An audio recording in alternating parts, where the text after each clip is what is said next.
When I was in the Philippines, I was 15, and I just tried to ask, like, how much is this? And, like, they just laughed at me, and I'm like, okay. Yeah. So then I never did it again. Bayans, and then they just speak to you in English. They don't believe in trying imperfectly. You have to come out of the womb with perfection language. I think if we can accept that culture is supposed to be a living thing. Culture is a living thing. And we can look back to the past to give it context so that we're not reinventing the wheel and bringing honor to the indigenous minds. Where did your career start? We named so many things: choreographer, artist, chiropractor. Where did it start, and how did that lead you to here? I've always been curious about how the body moves, not only just for myself, but also how to help people like high-performing artists. So when I practiced chiropractic, it was with high-performing dancers and pre-professional dancers and youth. And to keep them going, I created this fusion of the babae and the intergenerationality of that, and then the babaylan.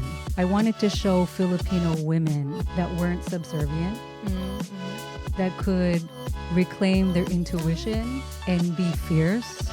But also there's a lot of shadow work. There's a lot of rage. There's a lot of anger and the undertones. A lot of the times when we're trying to explore like our ancestral roots, people kind of feel like it's disingenuous to do like the textbook research. Or like, well, if you didn't learn it from your family, your lola, whatever, then it's not authentic. But I love that you're highlighting the fact that you can still find a way to get a connection to your roots. In the Filipino culture, you always be like, oh, I want to be polite. I think that's a lot of barrier to me, where it's like, makano yan? Hey, ate, makano yan? Makano po? Like, Then as long as you put the po, then it's like, bonjour, comment ça va?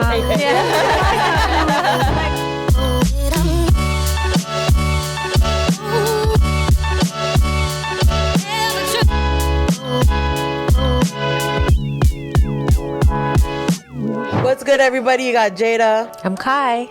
Jess. And Tita Mickey. And we are calling all boss babaes and creative kabayan. Another special break, so welcome back. And let's get started while we redefine what it means to be a tita. And guess what, guys? I got the keys. I got the keys.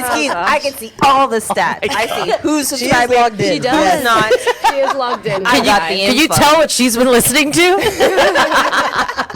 I got the info, so I know for sure who's liking, who's commenting, and who's subscribing. So if you haven't already, do it now. Last chance. JK. But please. Spotify, YouTube, Instagram, TikTok. We'll get a Snapchat, I guess, one day. I also heard about this new thing called Discord. Is that a game or thing? Yeah, it's a gamer. We'll get on there too. Yeah, You'll find us everywhere, okay? I'm going to be on Twitch streaming. Yeah, we'll do Twitch streaming too. But yeah. Cool, I just need to learn how to play video games. My video games is like solitaire. And Tetris. You're so good at it though. So good. You lock in. So good. All right, guys. Well, we have a very, very fun episode today. Today's theme is about embodied memory, kapwa, creating through culture. And today we're going to have a conversation on art, ancestry, movement, motherhood, and building culturally rooted work that goes beyond representation. So today's special guest is a Toronto-based choreographer, interdisciplinary artist, and a creative force whose work blends dance, installation art, ritual, and community storytelling. Through concepts like kapwa, shared identity, and interconnectedness, she creates experiences that honor Philippine lineage, cultural memory, and collective care. It's very possible that you may have recently seen her choreography at Babae Lan presented at Citadel Dance Exchange this past April, or experienced the Dream Weave at Nuit Blanche Toronto and the Mayor's Cultural Summit. Ooh. Come on. Hello. Ooh. I'm so excited. We only bring the best, guys. Like, come on. Like, what do you expect? Come on. She's also the artist behind Buan Kissed, which are the earrings that I'm rocking today. They are truly one of my favorite pairs. A jewelry practice rooted in ancestry and storytelling. So, titos, let's give a warm welcome to Dr. Blessyl Buan. Oh, what a nice welcome. Oh my gosh. Thank you, titas. Thank you. Oh, thank you. We're so excited to have you here today. Very, very Likewise, excited. I'm going to be surrounded by these tita laughter today. So I'm crazy so, just a so bit. There's something in the excited. air. Minus the violence. Yeah, I wish I could push your shoulder. We got to keep our hands together. Minus Yes. the violence. Yes. Yeah. Okay. Filipino phrase of the week, of the day. We have a few options. I don't know if you girls are gravitating towards. Mickey chose one. I picked one. Yeah, sorry. Kidding. We know already. Okay. Okay, the one I chose in Tagalog is nakakaka-relate ako dun. Oh, whoa. What does that mean? You got that All right, finesse so now. we'll- It Okay. means I can relate to that, aka samesies. Yeah. AKA samesies. Yeah. And then Bisaya. Whoa. Makahilak man tada anay. Ooh. Whoa, that one's a hard one. Yeah, it's I need the syllables. spaces. I know. Yeah. Makahilak man sa taanay. Yeah, I think that works. Yeah. Can you speak Tagalog, by the way? I can survive. It's just. It's more than us. Possible, yeah. I feel like I know more than I give myself credit, but I'm so shy. So you have to throw me in there, and then I'll be fine. Okay. Is there anyone in your family you speak Tagalog or Filipino to? No. No? Like my parents aren't Tagalogs actually. Like Okay. my dad is Sambal and my mom is Chabacano. Okay. And they speak Tagalog to each other. But growing up, I had one aunt, so I hear Chabacano, which is Asian Creole in Mindanao from Zamboanga City. Wow. I didn't Yeah. even know that. Yeah. Before. That's so Yeah, cool. so that's what Never I even heard of that. Yeah, and then I don't have any relatives aside from the Chabacano aunt in Canada. So I learned more Tagalog through my husband. That's Oh, really? Oh, okay. Which he doesn't speak. It's more the in-laws. Yeah. And like going to family parties and whatnot. Yeah, but then when we go to the Filipino, like, if we go to Seafood City, I hide behind him. I'm like, you order. I don't know why I do this. I get all like, I don't want to do it. Performance anxiety. Yeah, I don't know. I just, yeah, I Well, don't know. I what it remember is. when I was in the Philippines, I was 15, and I just tried to ask, like, how much is this? And, like, they just laughed at me, and I'm like, okay. Yeah, So and then I they never tell you did it balik again. bayans, and then they just speak to you in English. Like they won't allow for. Yeah. They don't believe in trying imperfectly. You have to come out of the womb with perfection language. Like that's not how language is developed. You need it's intergenerational learning. Yeah. And if here in the diaspora, if you don't have that, if you don't have a lola to speak to you in Tagalog or whatever language it is, then you're at a disadvantage for real. That's how children learn. It's a motor skill. It's from the tongue. It's from the mouth. It's from the face. And there is a type of understanding. I forget the name of it, where you can understand through context and through facial features. Okay. That is a way of understanding language, which all of us have it. But it's just not it's not counted. But it's a real thing of understanding language. I think that's probably my level of Tagalog too. Like if someone were to speak it to me Yeah. and I concentrate hard enough, I'm like, I can figure out what you're saying. Like I get the gist of what Yeah. you're saying. I know what you're trying to say. Could I translate it perfectly? No. Can I respond back? Also no. but I get the gist of it. Yeah. Yeah. Yeah, and like Filipino language is actually really fast. Like another thing too is like we learn French here, and English. It's like est-ce que je peux, may I, and there's a lot of this pleasantry before you get to it. Formality But- of it. And like in the Filipino culture, you always be like, oh, I want to be polite. I think that's a lot of barrier to me, where it's like, makano yan?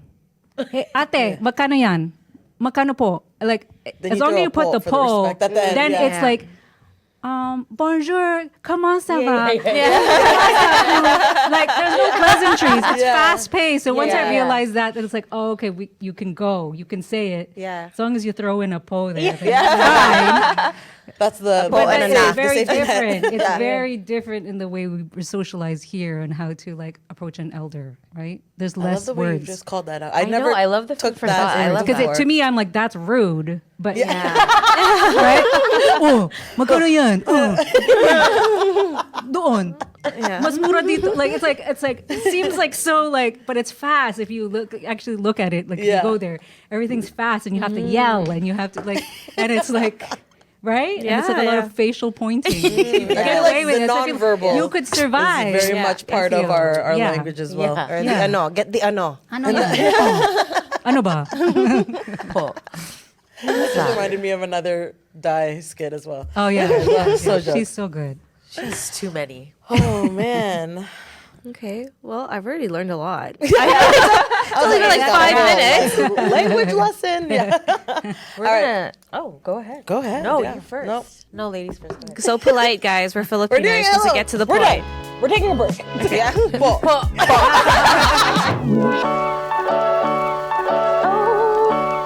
Welcome back po.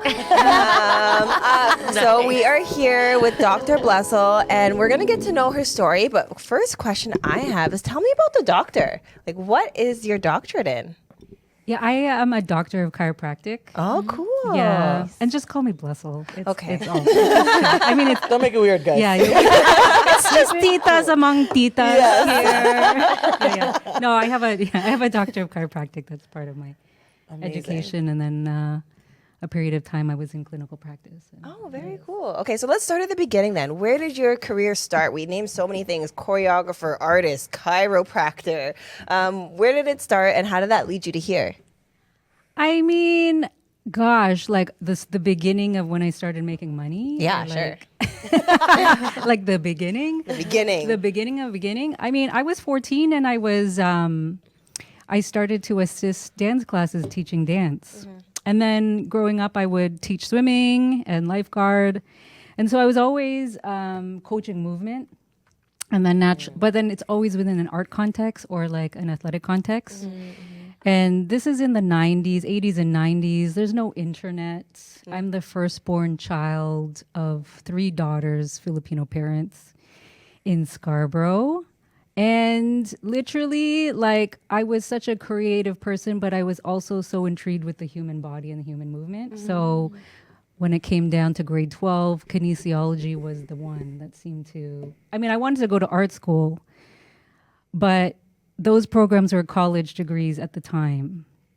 And I was conditioned it's university or bust. So, but I was also very academic. So I was like, okay, kinesiology, study of human movement. And then I was dancing at McMaster University. Luckily, they had a great place to still train and perform, produced 2 shows there. Awesome. And then I got an agent. I was dancing professionally in the commercial realm in the lane of like hip hop and commercial jazz. Oh, wow. And then I auditioned for Lion King, made it to the few rounds, but I had auditioned. And then I applied to chiropractic college because I had met a chiropractor who was practicing Cabbagetown, who was a retired ballerina from National Ballet of Canada. Wow. And she was the first person to be like, you're injured, but that doesn't mean you need to stop. Because back then, it's like if you pull a hamstring, it's like, well, then just stop. It's like, no, we can't just stop. Like, so dramatic. Like, I've got my youth, and like, what? Like, they're like, just stop, Blessyl. Like, just stop. And so I was like, yeah, and I was like, no, there's got to be a better way. So I was inspired by this chiropractor who helped me with my injuries and kept me dancing. But I had both lanes. Yeah. But the thing is, that was the late 90s, early 2000s. It's not like my kids now where they see, people that look like us on Disney, people that see the titas on a YouTube podcast. I didn't have any of that. Yeah. So it was the generation of like the music video generation where we dream. But I already there was a belief I had to fight that it's not meant for me. Right. Right? Yeah. Like I had such a strong imagination. But there were genuine barriers. And without the internet, if you don't have the network or the family that can be like, the programming was education, will save you, will keep you safe and all the things. So take it to the limit, right? And also being the older sibling. And I'm the oldest one. The role model. And let's make our move worth it. Let's make the sacrifice worth it, So all of these things, as we all know, they're all peppered into the mix. But I think the through line is, I've always been curious about how the body moves, not only just for myself, but also how to help people like high-performing artists. So when I practiced chiropractic, it was with high-performing dancers and pre-professional dancers, youth, and to keep them going. And it's interesting, like chiropractic is a science, but it's also an art. It's also about pattern recognition and problem solving. Yeah. And in the artwork that I do now, it really starts from the hands. So again, chiropractic is healing with the hands and reading and assessing through the hands. Okay. So that whole thing of learning through material, hands, problem solving, and then relating to the human who's in front of you. That's beautiful. Yeah. So that's such an amazing take. Wow. Yeah. So that's how it all comes together. Your voice and tone is also very soothing. Yeah. It's very calming. Gorgeous. I feel like a moth to a instantly flame. relaxed. Yeah. Where did jewelry come in? What do they call it? 2020's hindsight or whatever? What's that thing? Yeah. 2020. Hindsight's 2020. Yes. When I graduated from chiropractic college, because I was brutal, like it was 8 years post-secondary, right? I wrote my board exam. I was burnt out. And so I had some time between graduating and then working. I don't know what happened. I was churning out all this beading and I didn't know what it was. And now I look back at it, it's the Cordillera trade beads. It was glass. It was all of that stuff that if you look it up, in the mountain provinces, they do the trade beads, the necklaces, and each thing represents a pig or a carabao. It's the dowry, right? So the more you have, Especially in Mindanao. yeah, they have that too. Yeah, so I didn't know it at the time, but I just kept being drawn to that material glass. I didn't touch it, and it was very meditative. And I churned out a bunch of stuff. I started selling just Did you to like my black friends. out? You're just like, I was just like, it was like nonstop. I was like, I felt like it was just like, my nervous system needs to come down because, that level of academia, it's like so competitive and it is, for anyone who's gone through it, like they don't sugarcoat it. They will kick you out if you don't keep up and you've got to keep up. And there's just such a volume amount to know, and a lot of hoops. Like my nervous system literally needed a reset before I started treating people. So similarly, with the Capis, it was after, because I have 4 babies, around 2017. So my son was my youngest son was probably a year and a half. And I had a break between patients, and I had this Capiz garland that I had bought from Michael's for Christmas. So it's only, Capiz chandelier has the double hole. Yeah. So this one only had a single hole. And I don't know what happened. I was like, let me just wear it. And then I started mixing it with the different beads. And what happens is I start creating such a surge. Like I make so much. And then through that abundance, then Buan Kissed was born. That's amazing. Yeah, yeah. And it's such a great name. It just ties into with your last name as well. What was the point in this journey where you realized like your work was becoming something deeper than performance? I like the choreography or just everything. Everything. Everything. Yeah. I mean, there was a shift. When I look back at performances when I was younger, because like I went to Pope John Paul in Scarborough, and their talent shows were no joke. Okay, I took it seriously. I had a fantasy, like one of my dreams was like, oh, I wish I could be like do a performance and dance. But Yeah, well, too you scared. can. I've seen you. Tell her again. Tell her again.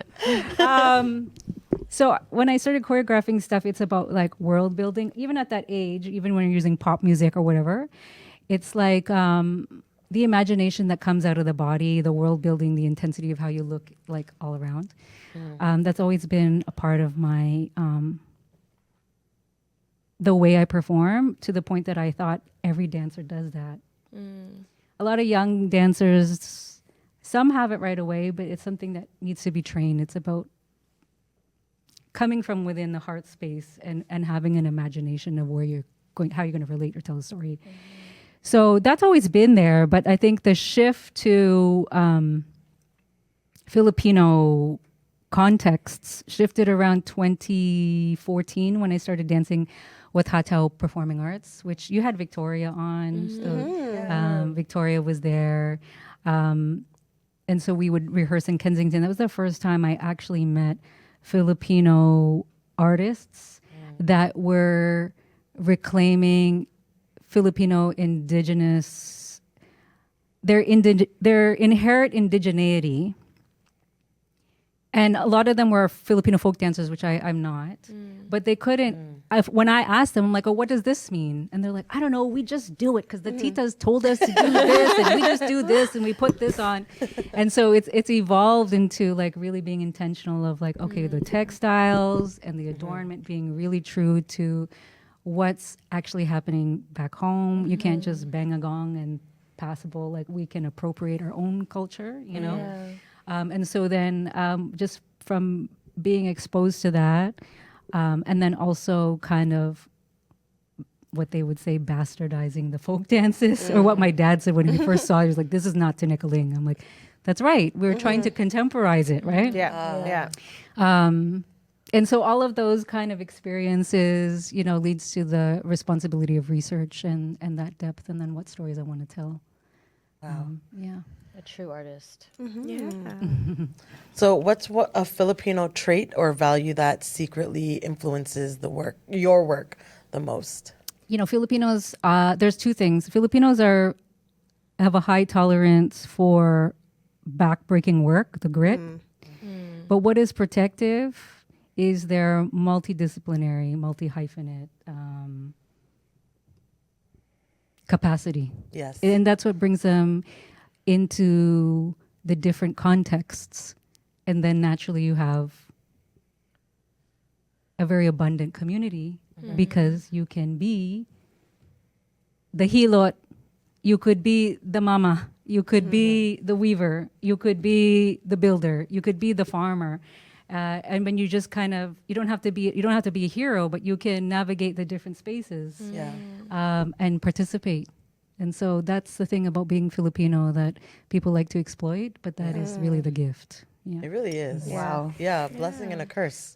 Yes, you have know to what I be. mean? You Like- cannot do the backbreaking work forever. You have to discern and pace. Yeah. Yes, exactly. Okay, titas. Okay. Wise words, wise words. Okay, well, we are going to take a break, but we'll be right back after this. All right, welcome back, everybody. We're here with Blessyl. So let's talk about Babailan. Did I say it right? Babailan. Okay. Okay, so what inspired this piece? Well, Babailan was like commissioned originally for the Art Gallery Ontario for the Pasita Abad exhibition. And previous to that, I was working on a solo called Rara. Rara means to weave a banig. But I didn't want to go in by myself, so I called in Diana Reyes and Candice Kumar to do a trio, to create a new work. And part of the research that I've been working on, you know, even where I was at that point in time and continue to be, is that reckoning of that inner power that is inherently female femme. And so I think about the Babailan, who are, which is what they call in Visayas, but the ancient, well, no, they still exist. The negotiators between the cosmos and Earth and the community, the indigenous way of being. Mostly practiced by women. Some tribes are men, and some are trans. It's coming from a feminine energy, and so looking at Pasita Abad's work and how she's also got this multiplicity on her textiles and where she's been around the world. I created this fusion of the babae and the intergenerationality of that, and then the babailan. I wanted to show Filipino women that weren't subservient, that could reclaim their intuition and be fierce, but also there's a lot of shadow work. There's a lot of rage. There's a lot of anger and the undertones, because for many of us here that have those lineages, they have been silenced. And so even as women here, like all over the world, when you approach perimenopause, there is a universal thing that happens to women where we just don't tolerate the same stuff. Yeah. You could say it it was just some me. other way. I know exactly what you're saying. And so it's that process for me that I wanted to put in the work. Like, don't get it twisted. You know, the only reason why I guess Filipino women are known for being vocal, like, yes, that's a strength. And if you can't handle it, see you later. right? It means you are under functioning. Louder. Okay? Louder for the people in the back. Yes. Write that Okay. down. Cut it, loop it, love it. Yeah. You can't get this and not be able to level up. Okay? Yes. Whew. So that's babaelan. Speak it. Take that and then like record you and then like send it to a bunch of people on my contact list. If you're wondering why I am the way I am, here you go. Yeah, you gotta pick up the pace. Oh, that's so good. Just like tying a few things that you said together.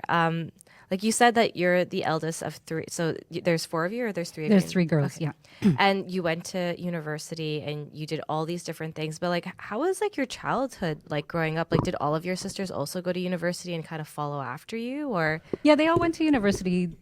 By the time they got out, Ryerson had become a university. So luckily for them, they got to do more creative roles. Like the middle one, it went to finish journalism, and you can see her on CBC. Cool. And the youngest one did radio and television arts, and she was working for Much Music. And then we bought out by Bell. So it's so funny because mine was like, my art was like a side gig, but then I had to do the song. But you know, like it's always, I mean, I feel like the way my brain works, I needed that intensity. And I ended up here anyway doing the work, artwork. So me dedicating my life to creating, I mean, it really, it's mandatory for my well-being because it's part of who I am. It's how I think. It's part of my nervous system. Yeah. Yeah. I love that you say intense because like I feel like a lot of people will meet us and they'll be like, you guys are like doing so many things. You guys are so intense. Like but I just think it's almost like a part of Filipino women because there's so many titas I know, and like my mom, I'm thinking my mom like such a workhorse, and everything that you're saying. But like, so your parents, like going to university is really expensive. Like, were they just always super supportive, and did they just like support you throughout all of your sisters? Like whatever they wanted to do, they were there and really supportive throughout the whole time. Yeah, my parents, like, they both work really hard. And that was the thing. Education's number one. And then also being very articulate. Language was English language. French language too, because I think, you know, we all did French immersion, and they wanted us to be positioned to take space in this Western world. They really made sure of it, but to the detriment of the preservation of culture. But also, we didn't have relatives here.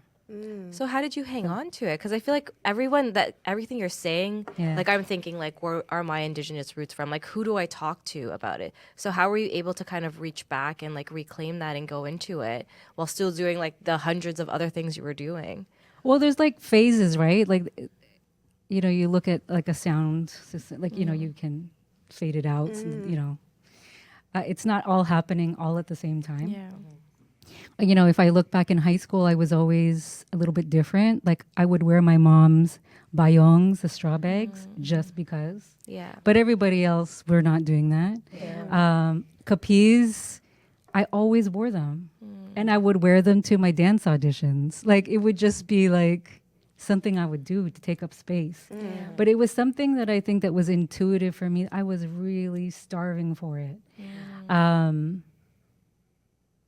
And then it just, like I said, my hands put me down through a path, and then the research comes after. Yeah. It is part of the research, actually. It's just not conventional research. So it's like I embody first, and then I see patterns, and I'm like, oh, shoot. What's this? And so it's not like a Lola's like, oh, and by the way, did you know? And then you start, I start looking, doing more research as much as I can, because a lot of it's oral tradition, especially because I have like obscure lineages. It's like, you know, it's like Tagalog, you can look it up and this and that.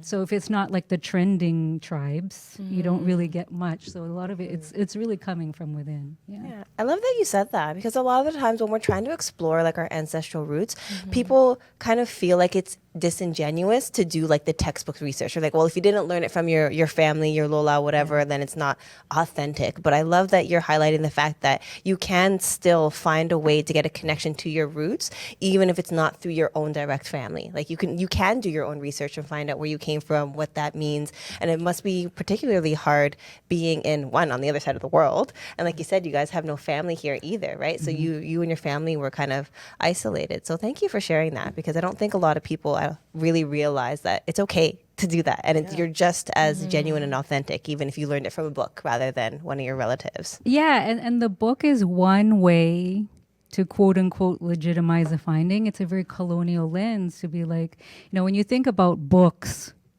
and even research, it's like, who's funding it? Who has the privilege to write? Through what point of view? And a lot of the books, the history of books, are written by the colonial, like a Spanish friar. My God, they're incredibly racist. Yeah.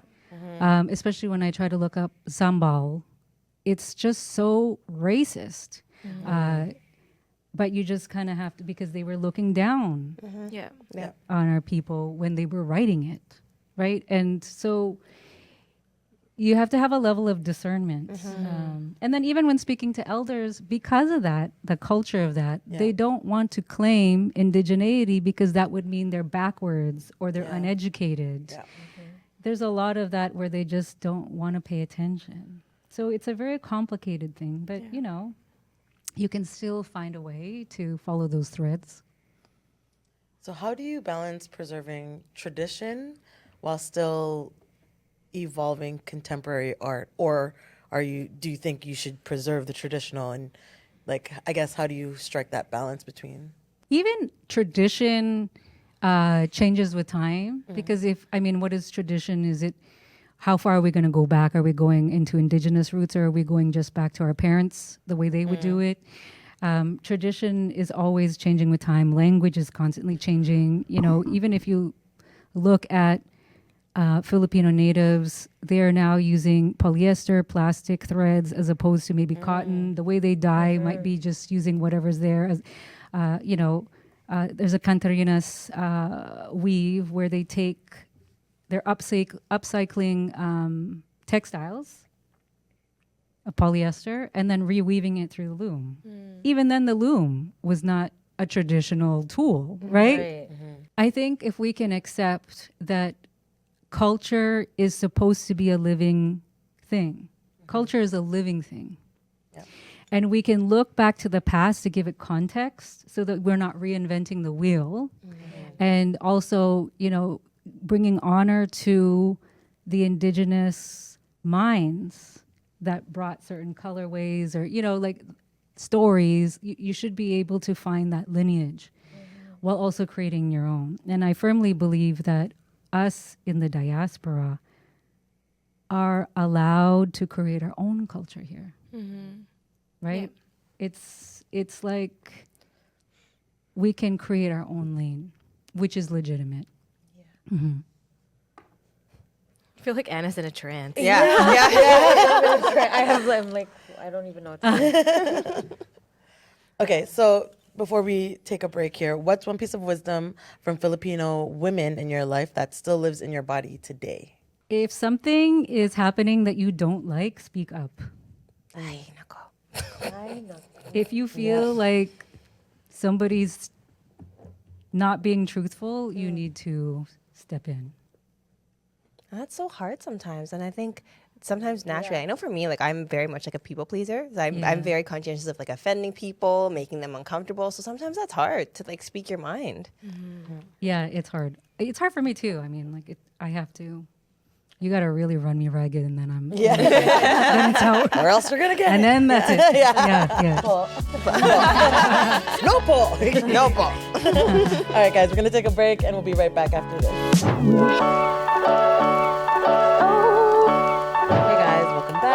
With our special guest, Blessyl. So the dream weave.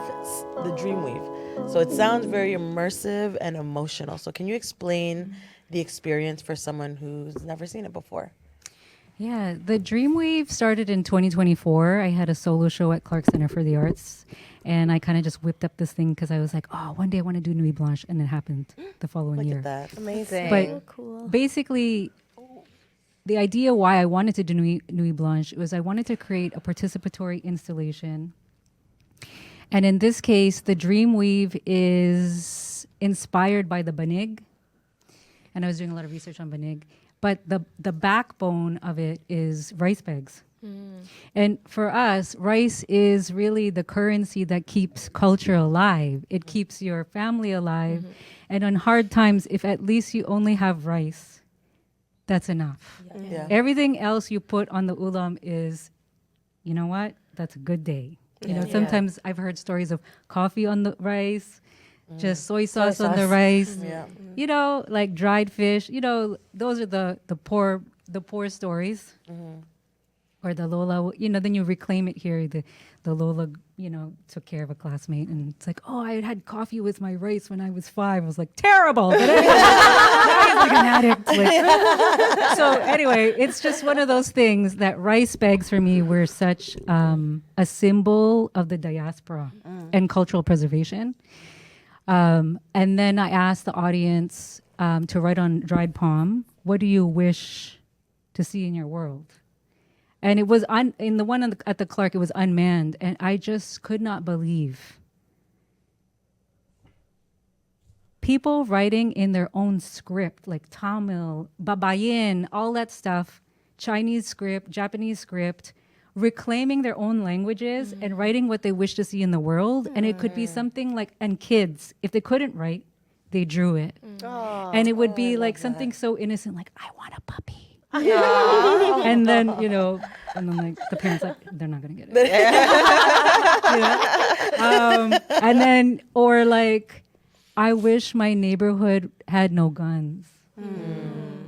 You know, or, you know, it would be an offering to somebody who died, and they would take it so seriously and be like, I really wish one day we'll see each other again. I can't. And it's like whispers of the community. Right? And so when I take down the palm, I'm like, holy smokes. I keep everything. I keep all the entries and I document it. And then for Nuit Blanche, it was huge, 50 feet wide. And then there's another one 20 feet tall. And the rice bags I collected from Tagpuan. So Norwin Ann was the one who helped me with that. Yeah. And it breaks barriers, intergenerational barriers. And what's the word? The demographics and financial barriers. And it really gets people to be participating, their voice while also being anonymous. And there's one thing, when I thought about it, the Dream Weave asks you for your consideration. And in the modern world, we're often dismissed. And it's so fast paced. You know, people want to just like go with the flow, but now I'm asking, what do you want to see? What do you want? And then there's something very powerful about writing it down and then putting it in the weave for it to be witnessed and held. And so that goes into Kapwa. It's the relationship between humans, nature, which is the palm, and then the wish going up to the cosmos. It's those 3 things which always manifest in the way I live my life, but also in my work. So you'll always see that circularity. Wow. Yeah. Goosebumps. You said that, I was like, oh, that's so With that beautiful. being said, sorry. Yeah, no, go for it. I had a follow-up. So with that being said, why do you think it's so important to you to create from a place of culture and not just for representation? Representation, I mean, people interpret what representation is. I mean, tokenism, is that representation? Like just for the sake of ticking a box, right? And it can start there. But what I try to do with intention is, you know, invite people in for deeper thinking. What I do is I champion labor by the hands and the backs. Like banig, I was told a story from my dad. You know, my great grandmother would weave banig so that she could sell it and then they could get a meal, you know? And a lot of times you can even see it within our community. It's like, why would I spend that much for that? You know, and the banig, it can go from complexity and color and all that stuff. But the straw mat really, there's so many things. You sleep on it, you know, you have offerings, there's dance, there's ritual. But the banig also is classist. So I wanted to champion the stuff that Filipinos probably don't want to talk about on stages and spaces that champion it. And let's see, it's almost like an experiment, you know? What you might be ashamed of, let's see what happens when we put it up, you know? also calls to question, like, why are we so ashamed of it? Like, when you're growing up, like, you hear all like the folk tales, like what to be scared of in like Filipino culture, or like, you know, like everyone learns like the bad words. And like when you think about like the nice things that we say to one another, I can't think of anything other than like mahal kita. Like nothing else is endearing. Everything's either something to be like afraid of, or like it's negative, like you Like look criticism, bruja. yeah. It's criticism, right? Like that's what you grow up hearing and listening. So it's like, how can we as like second gen like really embrace that culture if it's always kind of been painted in such a negative light, and then want to teach that to our kids, right? It's like, Yeah, and I think that's why I invite people in. And then you invite people in that are not necessarily Filipino. Like I grew up in Scarborough, but there was a time, the generation that I was growing up, where there weren't too many Filipinos at the time. So I didn't actually stick to my own kind. I was always diverse. And that's where I actually feel the most in my pocket, you know? And so the collaboration, just to everybody from the immigrant experience or second gen, third gen, to be able to have those diverse conversations about something, and seeing the through line of how it connects us. And then you see in their face, maybe, like, of course, I didn't ever sleep in a banig. But, you know, I've heard stories, you know, it's like, oh, I felt sorry for myself. I just slept in a banig. Couldn't afford a mattress, so I forgot about this. And they smell the palm, and suddenly the memories, and they sort of, you know, we're in Toronto, and then, you know, you giving that a moment. It does some healing for myself, but also for them. Yeah. And then my kids are there, and they see things at scale, and they don't have that baggage. Yeah. So for the next gen, it's like they're gonna walk through and tell the stories, or have their own curiosities and take up space without the mental championing that has to be done before you go forward, of your own self-championing, that self-talk that you have to kind of build up on yourself. They just walk in. So I think that's why I do it in that way. Yeah. So bringing up your mother, you said 4? I have 4, yeah. I forgot you have 4. First of all, liar. bro. Where? Look at her. Where? Like, what? Wow. So within your motherhood, I guess, like, how has that shifted your perspective on legacy? Aside from, Oh, legacy. You know, when I see the kids, one thing I'm really conscious about them is that I don't want to project onto them. Of course, they have gifts that are inherited through my husband and I and their grandparents, their ancestors. But they live in a different generation, a different context. Yep. So, and I want to say their names. Leia's 18, Ciel is 15, Ty is 13, and Rigel is 9. And beautiful family, by the way. and they're free to, we let them push themselves. And I think the legacy is really, if we can, if those 4 kids can be self-disciplined, self-aware, self-advocate, and be strong critical thinkers, then that's all they need, right? Yeah. Then and please be creative. Please be physically active right till the end. So that's what I feel. And kind. Yes.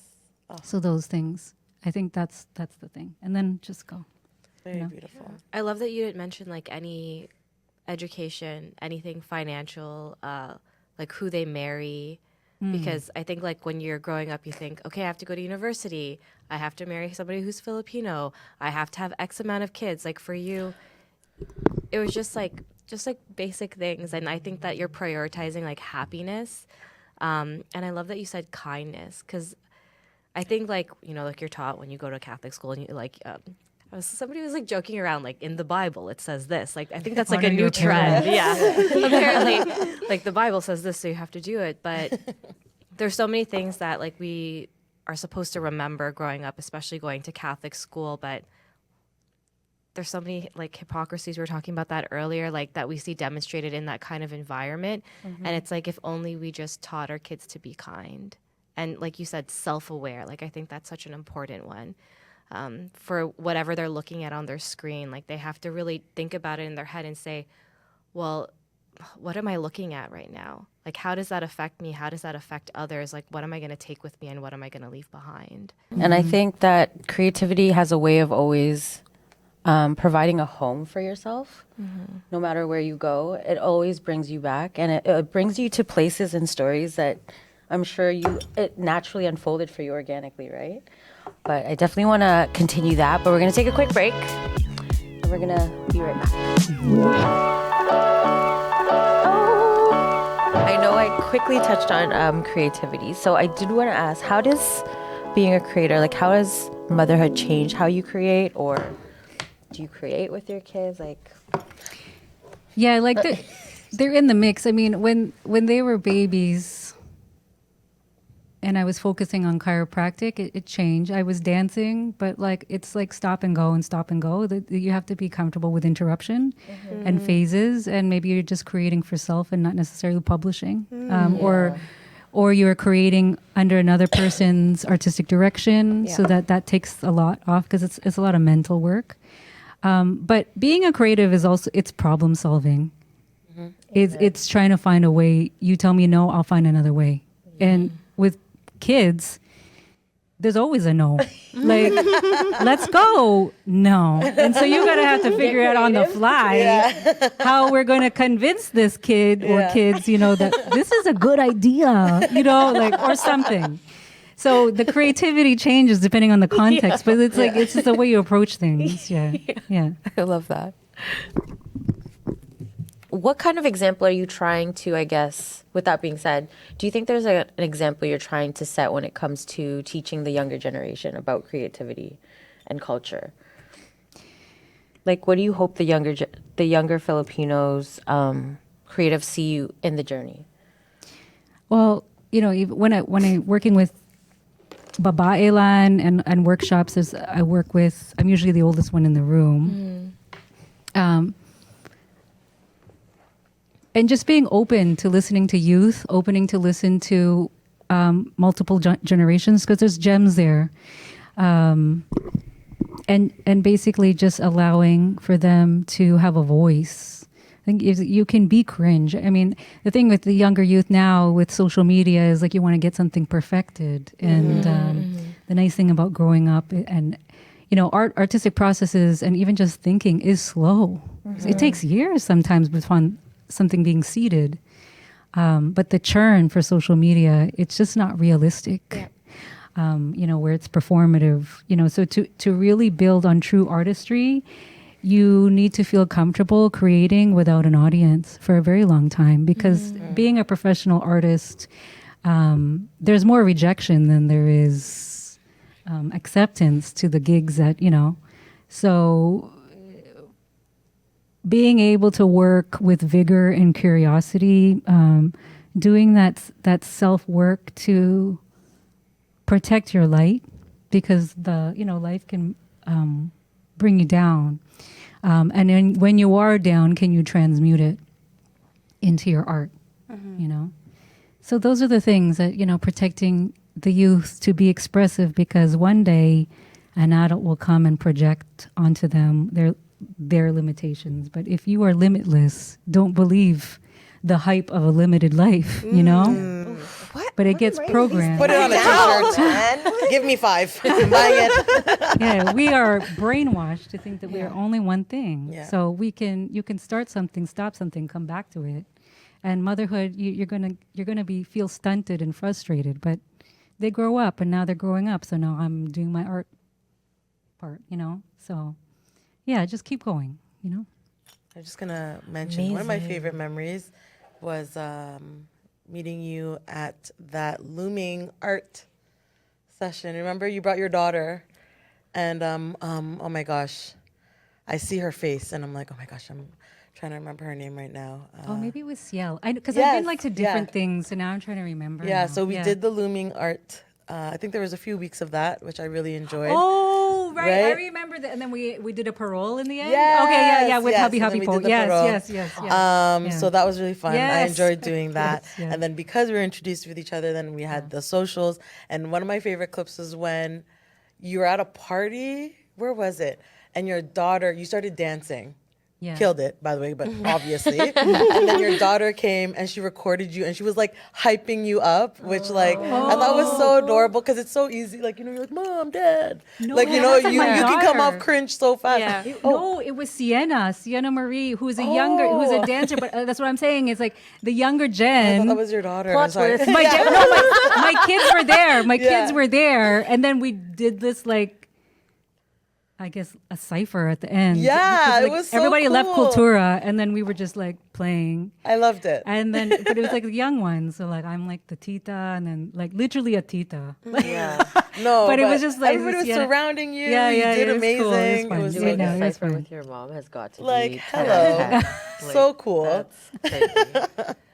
So going off of what you said in terms of being one of the eldest people in the room, what does success look like for you at this age and this stage of your life compared to what it looked like for you 10 years ago, Okay, 10 years old, 2016. pre-pandemic? Yeah. Yeah, I mean, 2016, let me just put into the context. I gave birth to my youngest, and I was so tired. So tired. I really couldn't think, I would never in a million years think that there was anything beyond breastfeeding and carrying babies on hips and Yeah, driving just them in to the swim trenches. lessons and all the things. What is my vision of success? Yeah, like has How the is it marker going- of success changed for you? Like, is there certain things where you feel like you need to be accomplished or achieve in order to deem yourself successful? Or is success being joyous and happy in the work that you're doing and being fulfilled? Yeah, I mean, 10 years ago, I just wanted to survive the day and make sure my kids were fed. Like, I mean, I had already finished school and did the career thing. And so that 10 years ago was really making sure my babies were alive and thriving and making sure they brush their teeth and all the things. Yeah. That's actually a struggle, you guys. I used to tell everybody, like my parents, my friends that don't have kids, I was like, in the mornings, I'm responsible for brushing 3 sets of teeth, washing 3 faces, brushing 3 sets of hair. I'm like, that's a lot, especially Yeah. with young kids. Yeah, Yeah. because I had 2 under 2. So, Yeah, that's busy. yeah, yeah. Yeah, I think back 10 years ago, I'm like, how the heck did I have that energy? Like, I was just like, you're just like, I don't know what's happening tomorrow, but we repeat it and we do it again. That is so real. I'm Yeah. using that soundbite anytime Yeah, I feel that mood. You should put that on the sound. No, really, it's just like you're just in another portal of busyness. Yeah. And now that you've gotten some of that autonomy back because they're getting older, they're a little bit more independent. How do you feel you'll vision your success? Success for me is really simple. It's inner peace. It's discerning where I put my energy. Even though they're older, teenagers, preteens, the youngest is 9. They still need me. They really, it's the emotional support for the 4. They're all athletes, like dancers. Like, they're really pushing themselves. They have injuries. Like, there's a lot of mindset helping, and it's different. Like, they can do their laundry and all the things, but there's that emotional component and psychological component. So I need to make sure that I'm good, so that they're good. You know. And so it's been really protecting I'm in the era of protecting my energy. I love that. Put your mask on first. But also designing my life. I had so much, I always thought I never had enough energy because I was doing so many things and feeling tired, running myself ragged. Yeah. What I realize now in my 40s is that I wasn't supported well, emotionally supported well, in the sense that I've just been the one to figure things out. Yeah. Right? Especially pre-internet. You don't know, figure it out. You don't know where to go, figure it out. Get off the bus, get on another bus. Ask a stranger. It's like you just got to figure it out, which is a blessing. It's to have that kind of, you can move, but at the same time, it's exhausting. And so now, trying to call in more self-compassion. Fast isn't always better. I need to breathe. I need to work a little bit slower and smarter. Yeah. A phrase I learned I recently was called "pace it, don't race it." And I was There you like, go. oh, damn. Pace it, don't race it. Yeah. Yeah. This is also bringing me. I had a therapy session, and she had said, like, you spent so many of your years, like, surviving your life, you know, like, you're a young mom, whatever. And then now you're at this point where, like, you're really coming into, like, the person you're supposed to be. Like, you're finally able to have that space. And so, like, we've had so many guests, and I'm, like, so baffled every time. They're like, we're in our 40s. And I'm like, you look great. What the heck? But you're not supposed to dwindle and die in your 40s. But 40s actually, for me, has, like, you kind of get excited for that part of your life. Because at that point, when I'm in my 40s, my son will be 8, right? So I'm just like, man, potty trained. You know? My daughter will be in university, hopefully in another country, like really living her life. Yeah. And it's like looking forward to that. You've pushed yourself so hard, and like you said, you've figured it out, and now you're finally in this chapter where like you just get to do what you finally want to do. So like when I meet women, especially Filipino women in their 40s, and they're so successful and they've done so many things, so many caps, it's like you're so hopeful, right? So I'm just so happy that we were able to meet you, and really your voice is so soothing. You should be an Soothing. reader or something. We're gonna add that to your resume of your Yeah. next goals. Do you want to finish do with voice audio acting. book? Yeah. You really should Yeah. add it to the. You should add it to your resume. Like history and like, oh my God. Yeah. I'll sign up. I'll be your first Just talk customer. about banags. I would. I will listen. I would. Do you want to totally finish quickly with Filipino flag? Okay, Filipino Flash. Filipino Yes. Flash. Every guest episode. Okay, Human soundboard. 3, 2, 1. Favorite Filipino word? I don't say this enough. Bulaklak. Bulaklak. That's what I call her. Hi, bulaklak. I love it. I just like how it rolls off my call her tongue. bulaklak. It's fun. And it's Oh my god. That's a good one. Funny. And also just fun to say. Yes. Okay, a Filipino superstition you still low-key believe. I didn't grow up in the Philippines, but tabi tabi po, I do it here in the forest. Oh, you do it here. Okay. I will do There it are duendes at a here TTC also. station. I'm like, this. Sometimes, I don't know if you ever get weird vibes anywhere. Like, I'll just, Yeah, it's something I'll say do in my it, mind. yeah. Yeah. What's always something in your studio/workspace? What's always there? Yeah. Oh my God, too many things. All the things. Too many. Yeah, it's too much stuff. Coffee, tea, or I actually don't know this one, but I'm just going to say it. Salabat? Salabat? Yeah, I don't know what what's that is? I don't Anyone? know what that is. No. Let us know in the comments. I mean, I like coffee and tea, but they do two different things. This is But true. Yeah, two yeah, different coffee's needs. good for the mood, Yes. and tea is good for the focus. One thing about Filipino culture you hope never disappears. The laughter. Yes. Oh, yes. 10 times yes. Most healing place you've ever visited. There's two places, Mexico and Hawaii. There's doesn't matter where. It's just that land is charged for me. Yeah. Yeah. One day I One day. can't wait to go. One day. If your artistry had a scent, what would it smell like? Such a good question. Ooh, jasmine and tobacco. Oh. Like which one? Jasmine and tobacco, but not cigarette tobacco. No, like yeah, I know what kind you're talking about. Oh, that's nice. I want a candle now. Jasmine and tobacco. Where Yeah. We're gonna light her candle while we're listening to her audible. Yeah. Oh, there's also be a great. Apothecary. Oh, She'll yeah. always We do could- Filipino we could ask. flavored items We as could well. ask. Yeah. Okay, before we go, is there anything you want to let the audience know? Any projects, sneak peeks, anything you can share? Well, you can follow me on Instagram at DRBLESSYL. I do have a project that's coming up in the fall in October, which I cannot announce yet. But if you follow me, you will find out in time. There You heard go. it here, guys. Okay. And I believe you have something at Makilala. Oh, yeah. right? Thank you. Yes. Doing so many things, can't even keep track. Makilala, the Makilala Market is currently holding Buan Kissed items. Araw Moon, which Jada is so beautifully modeling, Honestly, is like there, as well as some other styles. So go to Makilala, shop, and go have a nice meal. Amazing. Yay. Okay, well, we just want to say maraming salamat, Blessyl, for coming us salamat. and joining us on the show and just sharing your wisdom, your artistry, and just your spirit. Like, absolutely. And your voice. And your voice. And through this interview and through this connection, just like thank you for reminding us that, you know, culture is not just something that we inherit. It is something that you are actively doing, that you live, and that you grow with through the generations as well. So thank you so much. Thank you, Tita. Thank you. All right, guys. Well, you know where to find us. Same Tita place, same Tita time.